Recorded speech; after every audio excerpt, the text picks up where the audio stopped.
آج ہم ایران کی میزائل صلاحیتوں کا ایک تفصیلی جائزہ لے رہے ہیں۔ ہمارے پاس ایک کافی جامع رپورٹ ہے جو ایران کے میزائل پروگرام کی گہرائیوں اور خطے پر اس کے ممکنہ اثرات کو سمجھنے میں مدد دیتی ہے۔ جی بالکل، اور آج کا مقصد صرف آپ کہہ سکتے ہیں میزائلوں کی فہرست بنانا نہیں ہے، بلکہ یہ سمجھنا ہے کہ یہ ٹیکنالوجی ایران کی دفاعی حکمت عملی اور اس کی علاقائی پوزیشن کے لیے کیا معنی رکھتی ہے۔ رپورٹ میں یہی بات ہے۔ تو آئیے شروع کرتے ہیں۔ اچھا، رپورٹ کے مطابق ایران کے پاس مختلف قسم کے میزائلوں کا ایک وسیع ذخیرہ ہے۔ کچھ کم فاصلے کے لیے ہیں، کچھ بہت دور تک مار کر سکتے ہیں۔ ان میں سب سے نمایاں کون سے ہیں؟ دیکھیں، رپورٹ میں غدر سیریز کا خاص طور پر ذکر کیا گیا ہے۔ یہ 2005 کے آس پاس سامنے آئی تھی۔ اس میں مختلف ماڈل شامل ہیں جن کی رینج بتدریج بڑھتی گئی ہے، جیسے غدر ایس تقریباً 1350 کلومیٹر، پھر غدر ایچ 1650 کلومیٹر، اور غدر ایف تک جو ذرائع کے مطابق تقریباً 1950 کلومیٹر دور تک ہدف کو نشانہ بنا سکتا ہے۔ 1950 کلومیٹر یعنی تقریباً 2000 کلومیٹر۔ اس کا مطلب تو یہ ہوا کہ مشرق وسطی کے بیشتر اہم مقامات اور شاید یورپ کے کچھ حصے بھی زد میں آ سکتے ہیں۔ یہ صرف ٹیکنیکی ترقی نہیں لگتی، بلکہ ایک واضح پیغام بھی ہے۔ آپ نے بالکل صحیح پکڑا۔ رپورٹ اسی طرف اشارہ کرتی ہے کہ رینج میں یہ جو بدتدریج اضافہ ہے، یہ ایران کی اسٹریٹجک پہنچ کو بڑھانے کی ایک سوچی سمجھی کوشش ہے، تاکہ وہ خطے میں کسی بھی ممکنہ خطرے کا مؤثر جواب دے سکیں۔ یہ ان کے دفاعی نظریے کا آپ کہہ لیں ایک اہم حصہ ہے، جسے ڈٹرنس کہتے ہیں، یعنی ممکنہ حملے کو روکنے کی صلاحیت۔ ٹھیک۔ رینج کے علاوہ رپورٹ میں نئی نسل کے میزائلوں کا بھی ذکر ہے، جیسے خیبر شکن۔ اس میں کیا خاص بات بتائی گئی ہے؟ خیبر شکن ایک نسبتاً نیا میزائل ہے، درمیانے فاصلے کا تقریباً 1450 کلومیٹر۔ یہ ایک بیلسٹک میزائل ہے۔ بیلسٹک میزائل وہ ہوتے ہیں جو ایک اونچے راستے سے ایک آرک میں سفر کر کے ہدف پر گرتے ہیں۔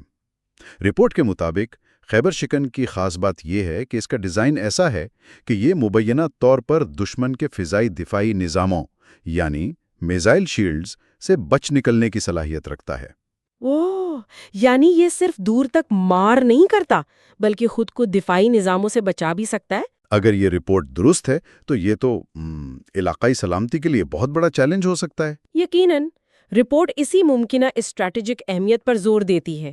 دیکھیں، اگر کوئی میزائل دفاعی شیلڈز کو ناکام بنا سکتا ہے تو وہ حملے کی دھمکی کو زیادہ مؤثر بنا دیتا ہے۔ اس کے علاوہ رپورٹ میں عماد میزائل کا بھی ذکر ہے۔ یہ مایا ایندھن سے چلتا ہے۔ رینج اس کی 1700 کلومیٹر بتائی گئی ہے۔ مایا ایندھن وہ تو پرانی ٹیکنالوجی سمجھی جاتی ہے نا؟ ان میں کیا خاص بات ہے؟ درستگی کو نمایاں کرتی ہے۔ یہ القدر میزائل کا ہی ایک جدید ورژن ہے، اور ذرائع کے مطابق اس کا بہتر گائیڈنس سسٹم اسے زیادہ ٹھیک، زیادہ پریسائز نشانے پر مار کرنے کی صلاحیت دیتا ہے۔ اچھا، تو اس کا مطلب یہ ہوا کہ پہلے جہاں شاید کسی شہر کو نشانہ بنانا مقصود ہوتا تھا، اب ممکنہ طور پر مخصوص فوجی تنصیبات یا اہم عمارتوں کو زیادہ درستگی سے ہدف بنایا جا سکتا ہے۔ یہ تو واقعی صلاحیت میں ایک بڑا قدم لگتا ہے۔ بالکل۔ رپورٹ کے مطابق درستگی میں یہ اضافہ ایران کی میزائل صلاحیت کو محض دہشت پھیلانے والے ہتھیار سے بڑھا کر ایک زیادہ مؤثر فوجی ہتھیار بناتا ہے۔ ٹھیک ہے، تو یہ تو ہوئے بیلسٹک میزائل جو اونچی پرواز کر کے گرتے ہیں۔ کیا رپورٹ میں کروز میزائلوں کا بھی ذکر ہے؟ وہ ان سے کیسے مختلف ہیں؟ جی ہاں، رپورٹ میں ایرانی کروز میزائلوں پر بھی بات کی گئی ہے۔ بیلسٹک میزائلوں کے برعکس کروز میزائل زمین کے قریب نسبتاً کم بلندی پر پرواز کرتے ہیں، بالکل ایک چھوٹے طیارے کی طرح۔ رپورٹ کہتی ہے کہ یہ مکمل طور پر گائیڈڈ ہوتے ہیں، رفتار تقریباً 800 کلومیٹر فی گھنٹہ ہے، اور ان کی سب سے اہم خصوصیت یہ ہے کہ کم بلندی پر پرواز کی وجہ سے یہ دشمن کے ریڈار سسٹم کے لیے ایک مشکل ہدف ثابت ہو سکتے ہیں۔ انہیں پکڑنا مشکل ہوتا ہے۔ تو یہ ایک بالکل مختلف قسم کا چیلنج پیش کرتے ہیں، یعنی جنہیں پہلے سے دیکھنا اور روکنا زیادہ مشکل ہو سکتا ہے۔ صحیح کہا آپ نے۔ رپورٹ یہی بتاتی ہے کہ یہ کروز میزائل روایتی فضائی دفاعی نظاموں کے لیے ایک پیچیدہ مسئلہ بن سکتے ہیں، کیونکہ انہیں زمین کی سطح کے قریب پرواز کرنے کی وجہ سے دیر سے ٹریک کیا جاتا ہے۔ تو اگر ہم ان تمام معلومات کو اکٹھا کریں، مختلف رینج کے بیلسٹک میزائل، بہتر درستگی والے نئے ماڈلز، دفاعی نظاموں سے بچنے کی ممکنہ صلاحیت اور ساتھ میں یہ زمین کے قریب پرواز کرنے والے کروز میزائل، تو رپورٹ کا مجموعی نتیجہ کیا نکلتا ہے؟ دیکھیں، خلاصہ یہ ہے کہ رپورٹ کے مطابق ایران نے پچھلی چند دہائیوں میں ایک انتہائی متنوع، جدید اور آپ کہہ سکتے ہیں مؤثر میزائل پروگرام تیار کر لیا ہے۔ یہ صلاحیت صرف دفاعی نہیں بلکہ جارحانہ استعمال کی بھی قابلیت رکھتی ہے، اور یہ ایران کے اسٹریٹجک نظریے کا اہم ستون ہے، یعنی کسی بھی حملے کا جواب دینا اور خطے میں اپنی پوزیشن مستحکم رکھنا۔ رپورٹ کا حتمی نتیجہ یہی ہے کہ اس ٹیکنالوجی نے ایران کو خطے میں طاقت کے توازن کو متاثر کرنے کی ایک قابل ذکر پوزیشن میں لا کھڑا کیا ہے۔